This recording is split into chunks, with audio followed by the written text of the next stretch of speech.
Buenas tardes, muchas gracias a todos por estar conectados a este encuentro en el que hablaremos del trabajo, de la trayectoria del diseñador David Delfín a través de la exposición que fue inaugurada el pasado mes de febrero en la Sala Canal. Para hacer más participativo este encuentro, desde hace unos días se lanzó una invitación para que quien quisiera pudiera enviarnos preguntas en torno al trabajo de David y que, por supuesto, hemos tenido muy presentes a la hora de elaborar este encuentro.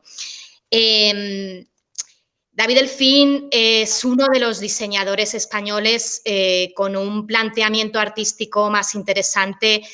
A su trabajo le caracteriza una gran riqueza de referentes tanto artísticos como conceptuales que David supo materializar y expresar en sus diseños y en su personalísimo universo creativo. Este universo creativo ha quedado retratado en la magnífica exposición que ha comisariado Raúl Marina. Hola, Gracias. Raúl, buenas tardes. Hola, buenas tardes, ¿qué tal? Muy bien, muy bien. Bueno, pues para comenzar esta conversación y teniendo en cuenta que todavía ha habido mucha gente que no ha podido ver la exposición y que está deseando poder visitarla, yo te quería preguntar ¿cómo planteaste esta exposición desde el principio? ¿Qué interés, qué querías mostrar? Y cómo la has articulado en ese espacio tan peculiar como es la Sala Canal, que es un espacio magnífico y muy adecuado quizás para esta exposición, ¿no? Cuéntanos. Pues, bueno, la idea de haber una exposición, como bien has dicho, que rinde un homenaje a una de las figuras más importantes de la moda española del siglo XXI, que es David Delfín, además en el 2020, que es el año en el que cumpliría 50 años de vida y 20 años en activo como diseñador, y de algún modo él representaba perfectamente el surgir de esa nueva generación de jóvenes creadores que llegaron, pues eso, con la entrada del milenio y concebían la moda desde otro punto de vista, ¿no? Un punto de vista mucho más interdisciplinar. Y bueno, también hay que dar importancia también al proyecto David Delfín en sí, ¿vale? Él fundó junto a los hermanos Postigo, junto a Diego, Débora y Gorka, y junto a su musa y alma gemela, podríamos decir, Bimba Bosé, esa plataforma colectiva en la que convivían diferentes formas de expresión, ¿no? Que iban desde la moda, pero que llegaban también, pues, a la fotografía, a la performance, al vídeo, a la música, etcétera, ¿no? Bueno, a la hora de articular una exposición sobre David Delfín, la idea obviamente es hablar de él como diseñador, pero también como creador, ¿no? Como decimos, por ese carácter interdisciplinar que tenía. David Delfín entendía la moda como un instrumento mediante el cual liberar sus ideas y emociones, así es como le gustaba llamar a su trabajo, y esas creaciones siempre surgían desde un concepto previo, ¿no? A veces que partía desde el mundo del arte, desde sus artistas referentes, a otras reflexiones, a otros pensamientos que tenían que ver más con lo trascendental y con lo propio de la reflexión del ser humano, ¿no? Entonces, bueno, esta exposición está articulada en 3 plantas, y la parte de 4 plantas, digamos, y la parte de la cuba, esa planta baja, ¿no? En la que entramos y nos vamos a encontrar por orden cronológico esa primera colección, que es Sans Titre, de 1999, que no estaba planteada como tal, sino que era más un ejercicio pictórico en busca de nuevos soportes. Vemos también sucesivas capillas en las que encontramos esas ediciones del circuit, esas primeras ediciones, inclusiones en el mundo de la moda, y finalmente invade prácticamente toda esa planta baja su gran colección, digámoslo así, Cours de Miracles, esa colección con la que se presenta en la pasarela Cibeles de Madrid. Seguimos las plantas y en la primera y en la segunda planta vamos a encontrar sucesivamente, por orden cronológico, esa evolución de David como diseñador, pasando por todas sus colecciones, en las que podemos identificar perfectamente pues, sus bases, ¿no? Su estilo, su gama cromática, su minimalismo, su pureza en las líneas, al igual que sus temas, ¿no? Esos conceptos que envolvían todas las colecciones. Y llegamos a esa tercera planta, que está más dedicada a esa Fantástica. Esa vertiente más interdisciplinar de David, ¿no? En la que no encontramos moda propiamente dicha, no encontramos piezas de indumentaria, sino que vemos videoarte, vemos bocetos, vemos escritos, vemos fotografía, vemos ese universo que siempre complementaba y que además él necesitaba también a la hora de crear las colecciones y que necesitaba para apoyarlas, ¿no? Para finalmente, bueno, sí que es verdad que ahí también me gustaría señalar que aparecen dos retratos fotográficos realizados por Pierre Gonor, uno de Bimba y otro de David Delfín, que me parecían importantes, que son del año 2000, y que además en la planta baja también encontramos un retrato de ambos y que al final también es una exposición que rinde homenaje a David, pero es extensible también a Bimba. Y por ello también esa parte final de la cuba, ¿no? Yo tenía la intención de crear ahí un espacio onírico, bueno, un espacio experimental, ¿no? Para el visitante, y partiendo, pues por una parte de una idea intelectualizada, digamos, de uno de sus modelos de la colección Playback, en el que vemos como una parte de arriba parece seccionada, ¿no? Vemos la parte de la camisa y por abajo la parte de la chaqueta, ¿no? Como si hubieran seccionado, como si hubieran mutilado la parte de los hombros. Entonces, bueno, quise hacer un paralelismo en ese sentido y crear como ese corte en la cuba, ¿no? Es un corte que nos abriese directamente al cielo, de ahí esa proyección donde vemos un cielo en un movimiento lento que al mismo tiempo nos lleva a ese universo de David Delfín, ¿no? A ese cielo que nos recuerda a los cuadros de Magritte, a ese cielo que habla de lo onírico, del mundo de los sueños, del inconsciente, al final de ese universo de David. Y todo envuelto con una música que también me parecía muy especial. Muy peculiar. Sí, bueno, es también por el carácter colectivo que tiene, ¿no? Es la canción de Como yo te amo, de Rocío Jurado, versionada por Jorge Calvo, por el actor, y que al mismo tiempo de Cabriolets, el grupo donde estaban Diego Postigo y Bimba Bosé, la adaptó también, y es esa canción del Como yo te amo, haciendo un mix con la banda sonora de Twin Peaks, ¿no? Y bueno, Bimba Bosé cantándola. Sí, bueno, yo ahora, según estabas contando la distribución de las plantas, y cuando llegas a la sala donde están esos documentos, las fotografías de Pierre Gonor, el vídeo de Diego Postigo, ¿no? y de Gorka, es una sala que cuando yo he llevado a algún grupo se alcanza una emoción. El estar allí invita también a un estado como un poco más reflexivo, ¿no? Y es muy emotivo, ¿no? El ver esas fotografías de ambos descansando, y luego en el vídeo de Diego, ese encuentro onírico entre ambos, ¿no? Que seguro que se ha realizado. Y, por supuesto, interesantísimos los documentos personales de David. ¿No? Es muy generoso el mostrarlos, como también lo era él. Ese diario del comienzo de su trayectoria, ¿no? Sus sesiones con su psicoterapeuta, ¿no? Incluso con el sello de Argensola, que fue el primer estudio que tuvieron, ¿no? Que tuvo la marca.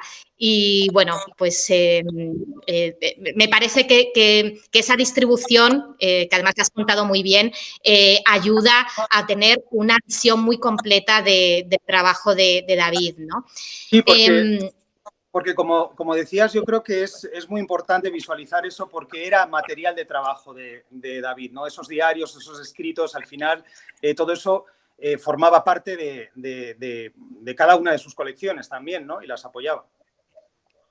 Sí, sin duda. Bueno, pues ahora por empezar también a incluir algunas de las preguntas que nos han hecho, bueno, pues un grupo estupendo, entre ellos Alejandro Calzadilla, pregunta si hay alguna creación, la primera creación que te viene a la mente, ¿no? Ahora precisamente que estábamos hablando de Cours de Miracle, y Toni Becerra, en este mismo sentido, pregunta qué prenda ha sido de esta selección para la exposición de esta parte más de conservación, ¿cuál ha sido la más difícil de conseguir para la exposición? Y nos pregunta incluso si tenemos alguna favorita. Pues bueno, hola Alejandro, hola Toni. Bueno, así de primeras, obviamente,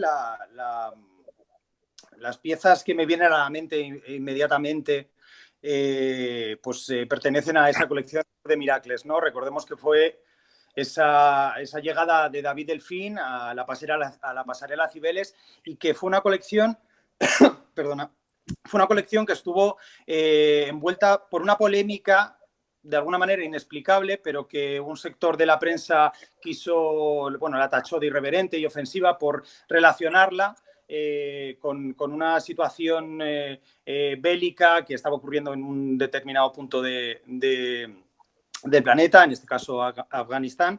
Pero sí que es verdad que era una colección con una fuerte y clara intención y una inspiración muy evidente, ¿no? Tenemos el surrealismo, tenemos Dalí, tenemos a René Magritte, que lo podemos ver en esas capuchas, ¿no? Que nos recuerda al cuadro de los amantes, o en esos vestidos que imitan la anatomía femenina, que también recuerdan a otro cuadro de René Magritte, las hormigas, como decía, de Buñuel. Entonces, bueno, creo que es la colección que todos tenemos en mente, y es la colección que, aunque fue un duro golpe, también yo creo que sirvió de revulsivo para defender fielmente su universo y su manera de crear moda, ¿no? Y de hecho, bueno, la siguiente colección, In Love in Memory, fue galardonada con el premio a Mejor Colección. Entonces, bueno, por una parte me viene a la mente, obviamente, esa colección, pero también es verdad que creo que es importante señalar, o personalmente para mí me parece, Sans Titre, ¿no? Esa colección de 1999, que creo que de algún modo significa quién era David y en qué se iba a convertir de alguna manera, ¿no? Esa primera colección que no estaba visualizada como tal, sino que era un ejercicio de búsqueda de nuevos soportes, ¿no? Entonces utiliza esas prendas militares de segunda mano sobre las que actúa y sobre las que interviene artísticamente mediante acrílico y rotuladores, homenajeando a uno de sus referentes durante toda su trayectoria y toda su carrera, que sería Joseph Beuys, ¿no? Con esas frases, con la cruz de fieltro y esas frases, el Feine deine Wunde, se muestra tu herida, ¿no? Entonces creo que esa colección es importante por eso mismo, porque él da un punto de partida, parte del mundo del arte y llega al mundo de la moda. Esa colección de repente fascinó a la élite fashion del momento, y él se encontró empujado, digamos, al mundo de la moda, ¿no? En el cual se sentía muy cómodo, pero creo que es muy significativa. Vale, muy bien. Y estaba viendo la pregunta de Natalia Jordá, que está relacionada precisamente con la que comentábamos estos días. En realidad no fue la primera colección de David Delfín, fue la primera oficial, ¿no? La que presentó la pasarela Cibeles aquel septiembre del año 2002. Hay un documento muy interesante en la exposición, en este espacio que a mí personalmente me interesa mucho, ¿no? Esa galería que has creado, donde se ve una carta que recibió David. Voy a leer la pregunta que nos hace que nos hace Natalia, ¿eh? Dice, hay una carta escrita a mano recibida poco tiempo después de haber presentado en Cibeles de Mirac. En ella se refleja la indignación hacia la colección, además de advertir discretamente a David que con esas excentricidades no sería famoso. ¿Quién es el autor de la carta? ¿Qué supuso para David? ¿No? Yo también te pregunto, Raúl, ¿por qué la guardó David? ¿No? ¿Por qué crees que la pudo guardar? ¿O qué crees que supuso esta carta para él? Pues mira, yo creo que, bueno, yo cuando encontré esa carta me pareció, vamos, un documento maravilloso. Sí. Y bueno, es una carta está firmada a Marion Sanauja, que es una señora que ella envió esa carta directamente a Pasarela Cibeles, no sabemos cómo llegó a Cibeles, y en Cibeles se la entregaron a David, y esa carta la guardaba con mucho cariño. Lo sé porque me lo comunicó Gorka también. Y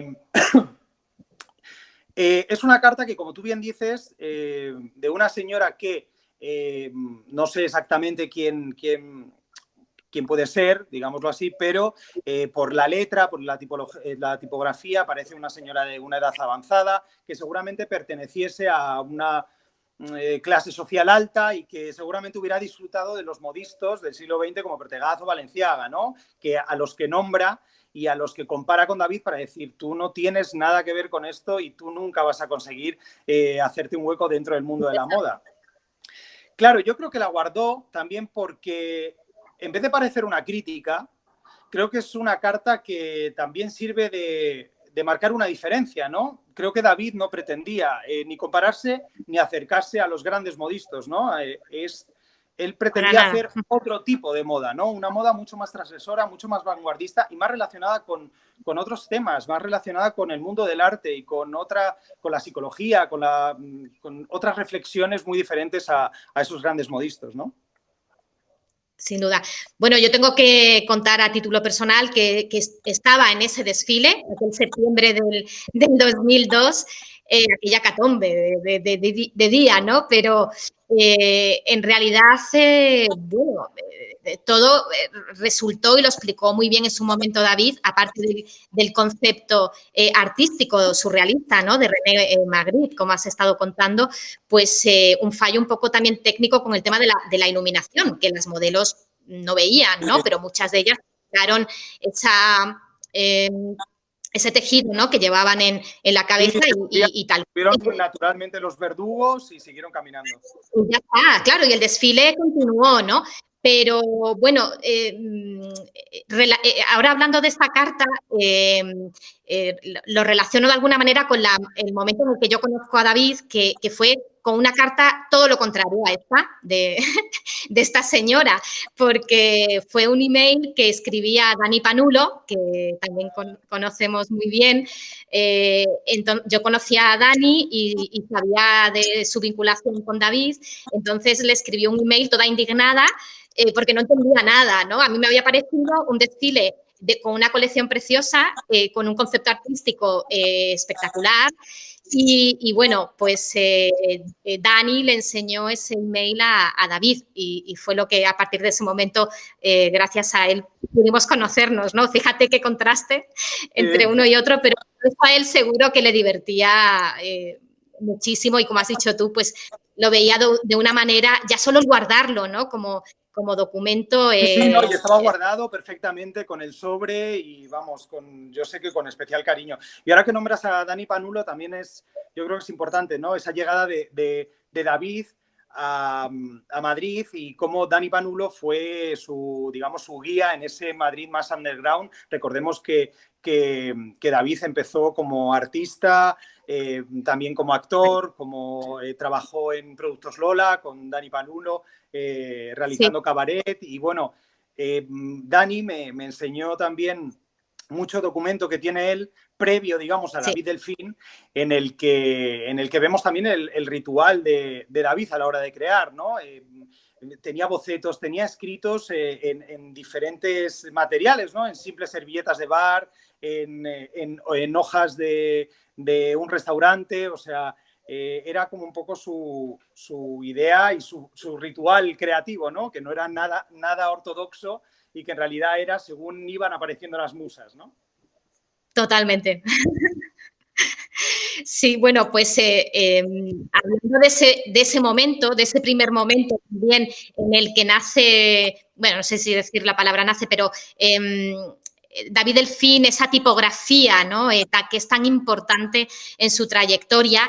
Estoy viendo la pregunta de Tony Becerra, donde, bueno, pues te pregunta si qué sello o señas de identidad fue adquiriendo David desde el comienzo y cómo fueron añadidas a sus colecciones, ¿no? Que esto me parece muy interesante. Y por supuesto la tipografía, Raúl, es lo primero, ¿no? Sí, de hecho creo que su particular caligrafía fue una seña de identidad que le acompañó desde el inicio, como vemos con Sancitre, hasta formar parte de su identidad corporativa, ¿no? De su firma como diseñador. Y creo que es importante también porque creo que guarda un especial simbolismo, ¿no? Esta tipografía. En realidad, podemos decir que es la primera acción artística que define perfectamente quién era y en quién se iba a convertir, ¿no? Un simple gesto como es el de escribir, él toma la decisión de utilizar la mano izquierda siendo diestro, ¿no? Algo que en realidad muestra ese interés de David en el proceso creativo y en lo que quiere mostrar, ¿no? Cuando tú utilizas la mano, digamos, inútil, en busca de creación, estás buscando la capacidad dentro de la incapacidad, ¿no? Estás buscando la belleza en esa parte menos amable, ¿no? En esa parte más dolorosa, podríamos decir. Y esto es un constante en toda su obra y en todas sus colecciones, ¿no? Esa búsqueda de dar importancia a eso más oculto, más inconsciente, a esa idea de la torpeza, ¿no? Como algo bello, ¿no? La creatividad nacida aparentemente de la dificultad, ¿no? Y de ese dolor. Entonces me parece interesante porque además también nos muestra, vemos que es una caligrafía con cierto aire naif, ¿no? Que además también lo tenía sus sketches, sus bocetos y sus dibujos, ¿no? Recordemos esos dibujos con cierto aire naif y con cierta torpeza en las formas que vuelve a mostrar, ¿no? Esa idea de dar importancia a la vulnerabilidad, ¿no? A lo delicado y a lo vulnerable, ¿no? Y por ahí... Bueno, creo que... Sí, perdona. ¿Sí? Que parece que nos hemos montado un poco. Por ahí te comentaba además que sus referentes artísticos van por ahí, ¿no? Desde una Diane Arbus a Louis Bourgeois, son artistas que tienen muy en cuenta toda esa experiencia, por supuesto Joseph Beuys, sí, de hecho, sí. De hecho, yo creo que lo que tienen en común todos esos artistas que servían de referencia para él es, por una parte, y hablando de Joseph Beuys, ¿no? Esa idea de sacar el arte de la academia, ¿no? Y acercarlo al público, que también David era una persona muy cercana, ¿no? Y muy presente en la realidad de las calles. Y luego también esa idea de imprimir en la obra lo personal, ¿no? Vemos en Joseph Beuys en sus obras, ¿no? Como imprime todo ese momento histórico que no vamos a hablar ahora mismo, pero ese momento en el que el avión, etcétera, etcétera. Vemos también Bourgeois como para ella es liberador, ¿no? Es el arte para ella y lo que crea no deja de ser un ejercicio de sanación, un ejercicio de liberar también todos esos traumas, todo ese mundo interior, y así sucesivamente todos los diseñadores. A ver, al final a David lo que le interesa es eso, es esa reflexión sobre el ser humano, ¿no? Las dualidades, las partes ocultas, lo menos visible, las contradicciones, y sacar de todo eso belleza. Muy bien. Ese filtro de David Delfín tan personal, ¿no? Que sí, puede hablar de algo artístico, puede hablar de algo pop, de una referencia cinematográfica, televisiva, todo le divertía, ¿no? Todo le... Sí, de hecho, recordemos a David Lynch, a Kubrick, a bueno, un montón de referentes, ¿no? A películas como Querelle, a, bueno, un montón de referentes y bueno, que estábamos hablando de las señas de identidad, ¿no? Que nos hemos quedado ahí con la tipografía, pero es verdad que tiene un sinfín de señas de identidad que todos podíamos identificar, ¿no? La Cruz Roja también de Joseph Beuys, que también sirvió en ocasiones para formar parte de su identidad corporativa, pero también identificamos perfectamente las sogas, ¿no? Que es un elemento que lo reutiliza pues luego en colecciones como Los Mortales, a modo de impresión sobre vestidos. La corbata, ¿no? La típica corbata de David Delfín también, que presenta muy en sus inicios, creo que una de sus primeras piezas fue una que tú prestaste, ese jersey con esa corbata en trampantojo de una de las colecciones que presentó en Circuit, que luego fue también trabajando sobre esa idea, ¿no? Que al final también es una extensión de la soga, si nos damos cuenta, ¿no? La soga al final extensiblemente se convierte en una corbata. Y luego otra señal de identidad también muy importante, yo creo, y que David fue muy avanzado en ese sentido, es esa idea de la silueta y del concepto de lo agender, ¿no? Algo que hoy estamos hablando de ello constantemente. Más que feminizar al hombre y masculinizar a la mujer, el objetivo de David era una idea de neutralizar a ambos, ¿no? No era esa idea de disfrazar a unos de otros, sino esa idea de crear una neutralidad, ¿no? Esa silueta, digamos agender, ¿no? Sí, eso es muy interesante. Esta parte, ¿no? De que hemos hablado estos días también de ese tema del género, de cómo concibe, o sea, cómo crea el diseño de la mujer. De hecho, en un principio, antes de hacer hombre, hizo mujer, ¿no? Sí, claro, él no hace hombre hasta... Él no hace hombre hasta, creo que hasta Ladies and Gentlemen. En esa colección es cuando empieza a hacer hombre. Y de hecho en esa colección él desfila y desfila un traje de fieltro, ¿vale? También el fieltro como material significativo en la obra de David. Un traje de fieltro que nos recuerda perfectamente también a una obra de Joseph Beuys, que es Traje de fieltro de 1970, ¿no? Entonces hace ese acercamiento total a la pieza y al artista, ¿no? En este punto, Raúl, perdona que te interrumpa, es muy interesante el tema del fieltro, que por supuesto que utiliza desde incluso la primera colección de Circuit como protección, ¿no? Ahora que hablabas de Joseph Beuys también, y ¿no crees que luego el resto, hay tejidos en los que ha ido evolucionando en su trabajo que también siguen simbolizando esa protección, ¿no? Como puede ser el neopreno. Sí, totalmente. No sé, ¿qué opinas? Sí. Yo creo que él trabajó, de todas maneras, investigó con muchos tejidos también y utilizó muchos tejidos diferentes.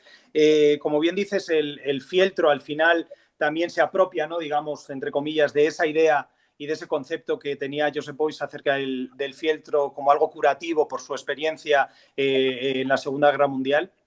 Pero también el neopreno se convierte también un poco en el fieltro modernizado, ¿no? Digámoslo así, ¿no? Es esa idea también de protección. Pero sí que es verdad que también encontramos gasas, encontramos veladuras también en David, ¿no?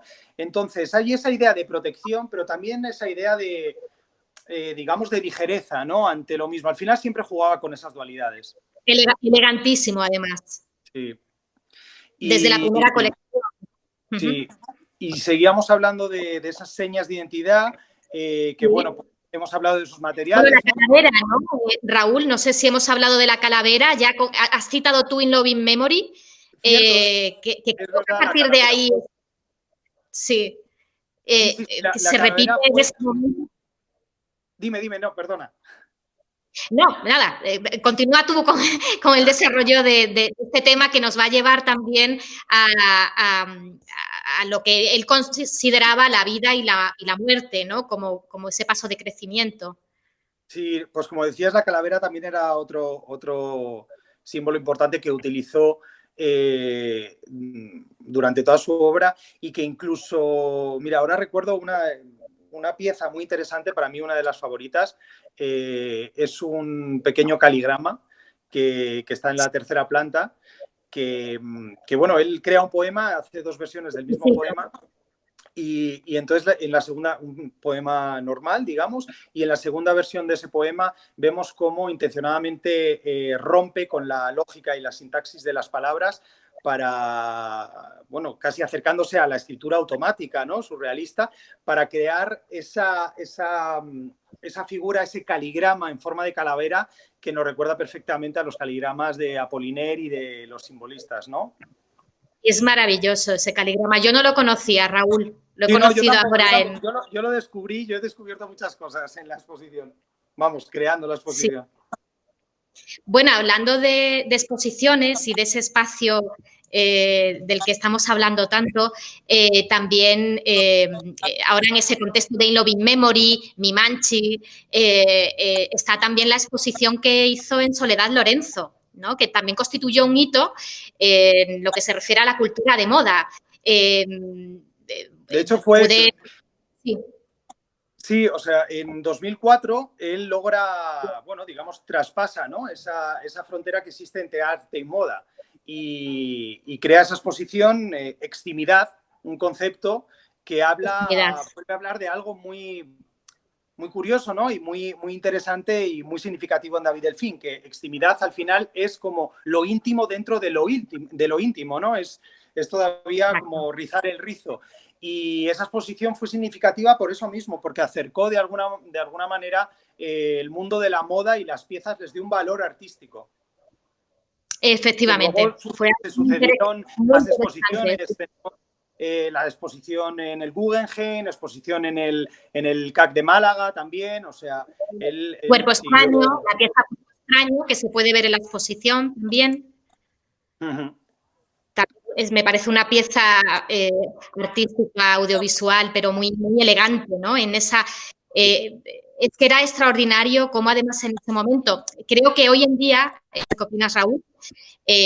Tú que además has estudiado también diseño de moda muy vinculado con la cultura, hoy nos parece un poquito más natural hablar de todo esto, pero estamos hablando del año 2003, del año 2004, en el que se empezaban a hacer experimentaciones, había alrededor de David también otros diseñadores como Lokin Sukin, como Carlos Díez, bueno, que era muy interesante lo que empezó Neo 2, bueno, muy interesante todas esas experimentaciones que se hacían, se arriesgaba todo, ¿no?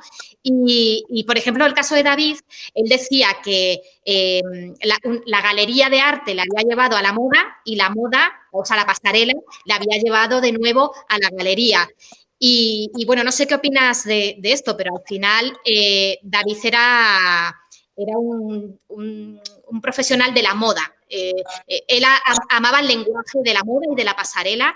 De hecho, mira, antes que estábamos hablando de David Lynch, él consideraba que un desfile era como, tenía la misma estructura que una película, ¿no? El mismo guión, escenografía, música, iluminación, ¿no? Y de ahí que todos estábamos deseando que llegara dentro del calendario de la moda de Cibeles el desfile de David. Los desfiles de David, que además yo creo que me habré perdido 2, estaban a reventar, ¿no? Era todo una performance. No sé, que eso a mí me ha gustado que también lo reflejaras en el montaje de la exposición, ¿no? A la hora de utilizar los neones, por ejemplo, en la distribución del espacio. Sí, la idea, bueno, como bien dices, para David conformaba un todo. Hablabas que David Delfín le interesa la moda, ¿no? También es verdad que a David lo que le permitía la moda era hacer otras cosas, ¿no? A él lo que le interesaba sobre todo era el proceso creativo, era meterse dentro de su estudio y empezar a crear, y como dices, crear una película, ¿no? Recordemos, por ejemplo, Dual, ¿no? Un desfile en el que encontramos referencias a muchísimas cosas, ¿no? Vemos, escuchamos Each Man's Kills the Things He Loves, ¿vale? Es una banda sonora, nos recuerda a Querelle, cantada por Jean Mougeot e impresa en algunas de las piezas y además los desfiles siempre tenían que ver con lo que contaban, ¿no? Como bien dices, yo en la exposición he intentado crear un espacio también pues bueno, a la altura de David Delfín. En este sentido, recuerdo que en su desfile de Cuerpo Extraño, él colocó una serie pues una fila de neones, ¿no? Sobre los que, bueno, iban caminando los diferentes modelos. Y yo quise trabajar con esta idea en la exposición, esta idea de líneas de luz, de neones de luz que iban envolviendo las estructuras donde estaban las piezas, también para hacer ese paralelismo con en sí el espacio en el que está ubicada la exposición, ¿no? Hablamos de que es una sala de exposiciones que en realidad es un cuerpo extraño porque es un antiguo depósito de agua. Entonces quería hacer también jugar con ese paralelismo. Me encanta esa metáfora. Cuerpo extraño, ¿no? La sala canal, me encanta. Gracias. Sí, bueno, aprovecho ahora, Raúl, que estamos hablando precisamente ya en este punto, ¿no? De lo que suponían, por supuesto, el concepto artístico del trabajo de David Delfín, sus colecciones como experiencias vitales. María Teresa Vicente ha dejado la siguiente pregunta, precisamente ahora en relación a todo lo que estamos hablando. Dice, según tengo entendido, las colecciones eran su terapia y había mucho simbolismo vinculado a las cuestiones importantes de su vida. En general, me encantaría saber más sobre esto, ¿no? Esas colecciones biográficas que estábamos comentando estos días. Bueno, en realidad yo creo que todas son biográficas, que al final es de donde parte David, de esa reflexión.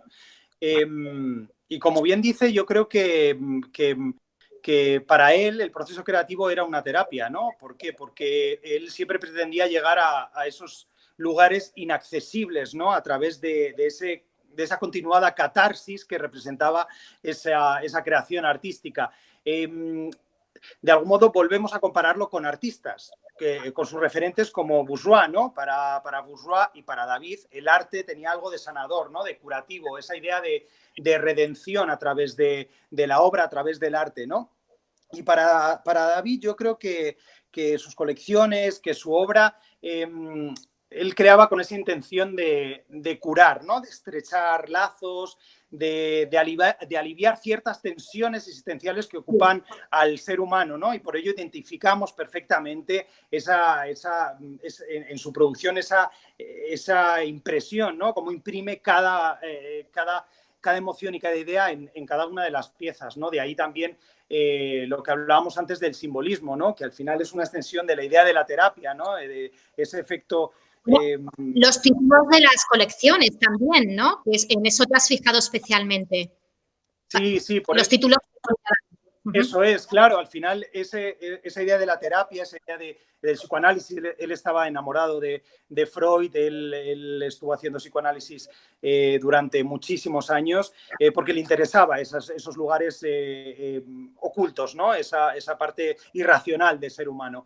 Y eso le acerca también a ese mundo simbolista, ¿no? El simbolismo, recordemos que es una corriente artística que se separa totalmente del impresionismo, que no le interesa esa realidad objetiva, ¿no? Y que además una de las ideas más importantes para los simbolistas era esa idea de la desaparición, ese concepto de la desaparición de la realidad ante la idea, ¿no? O sea, lo importante, la obra siempre se corresponde con una emoción provocada por la experiencia. El artista centra su trabajo en exteriorizar esa idea, en analizar el yo, y lo vemos perfectamente en la obra de David, ¿no? Y en hacer ver todas esas caras, ¿no? Por eso también esa idea de Freud. Y también luego los temas, ¿no? Los temas son muy simbolistas, como hemos dicho, la ambigüedad, la contradicción y también algo como el concepto de lo decadente, ¿no? La idea de lo decadente, sí, que es algo que nos acerca perfectamente a un poeta como es Oscar Wilde, que es el que recordábamos antes de ese poema en el que aparecía esa frase, ¿no? Que decía "Each man kills the things he loves", y cómo también de alguna manera, no sé por qué me acuerdo ahora de esto, pienso en esto, pero hablando de Oscar Wilde, de esa idea del dandy, ¿no? Que representaba él, y cómo Sí. David Delfín representaba también, podríamos decir, el dandy del siglo XXI, ¿no? En el sentido de que hay una frase de Oscar Wilde muy interesante, que te voy a decir ahora mismo, que dice, no es la vida la que... Que luego, aparte de todo, la ropa era... Que me estaba acordando de otra pregunta que habían hecho, pero dime.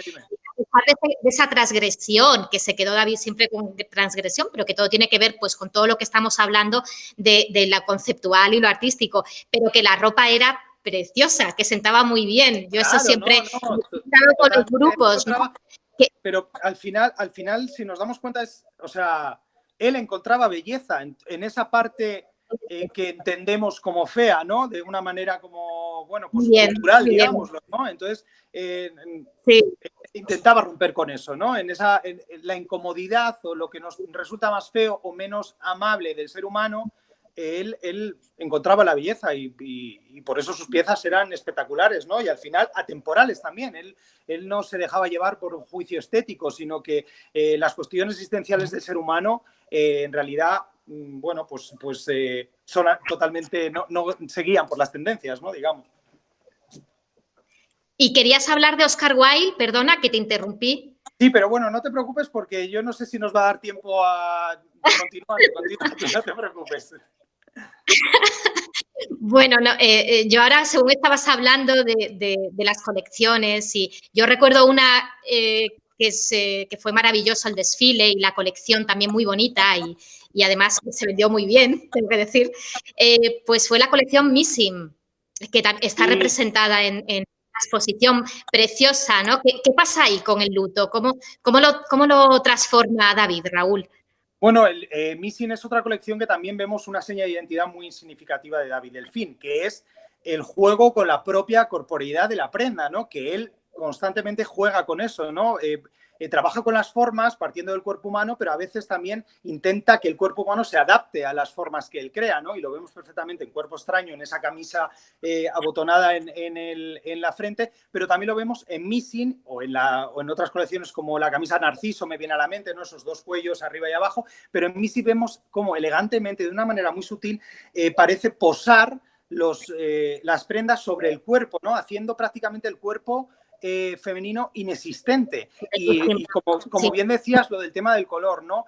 Esa colección se la dedica a Alicia, a su perrita, por su fallecimiento, y es una colección totalmente blanca. O sea, la luz inunda totalmente la idea del luto, ¿no? Y solamente una de las prendas, una de las piezas que viste Bimba con una toquilla tradicional es negra. Sí. Bueno, Raúl, tenemos que ir acabando y bueno, he tomado ha habido dos personas que han coincidido, también, por supuesto, pues teniendo en cuenta el contexto actual del COVID-19, ¿no? Que lamentablemente estamos viviendo. Son María Teresa, Vicente y Tony, nos preguntan pues por cómo David hubiera interpretado el tema pues, actual, ¿no? sobre la vida, la muerte, o qué símbolos o elementos de su imaginario nos pudieran acercar a ello. Pues mira, bueno, es bastante osado pensar qué podría pensar ahora mismo David o qué podría desarrollar ahora mismo David. O sea, creo que únicamente él lo sabría, pero si yo me pongo a pensar en la situación actual y en la obra de David, creo que creo lazos con un montón de piezas y con un montón de colecciones, ¿no? Que hablan de la vida, de la muerte, la calavera, bueno, los colores también. Vemos en playback el verde quirúrgico, ¿no? Que nos recuerda también a ese día de los hospitales. Vemos las capuchas de Miracles, esa imposibilidad del beso carnal por los velos, ¿no? Que además han sido replicadas en Instagram estos días, ¿no? Pero también pero especialmente yo creo que hay una pieza que para mí es muy poética y puede hablar del momento que estamos viviendo, que es ese vídeo que realiza Diego Postigo, ese vídeo que se titula FHZ, que es un David de apenas 29 años, un vídeo que hay un trabajo de cámara lenta y cámara rápida, ¿vale? En el que David va caminando de Gran Vía hacia Sol para encontrarse con Bimba, rodeado de una maraña de gente, ¿no? Que camina muy rápido, él vestido de blanco, llega a Sol, identifica a Bimba, se reconocen, se acercan, empiezan a tocarse, se abrazan y se funden en un beso, ¿no? Me parece que es un vídeo que puede hablar totalmente de la situación actual, ¿no? Sí. De esa idea y además especialmente... Sin duda. No sé si seguimos, ¿no? ¿Conectados? Porque yo estoy pendiente ya. No lo sé, ya no lo sé. ¿Seguimos conectados o nos han cortado? Pero bueno, ese vídeo que estás comentando, que además Diego compartió en su momento, ¿no? Y es verdad que el significado ahora mismo cobra una actualidad tremenda, ¿no? Y bueno, David en muchos sentidos era visionario, era sensible, era una persona muy inteligente, muy creativa. Hablábamos también estos días de que no paraba totalmente cuando tenías que trabajar con él, de lanzar ideas, era muy generoso. Y bueno, Raúl, no sé si quieres decir algo. No, bueno, nada más porque creo que nos tenemos que marchar ya, porque además ahora llegan los aplausos.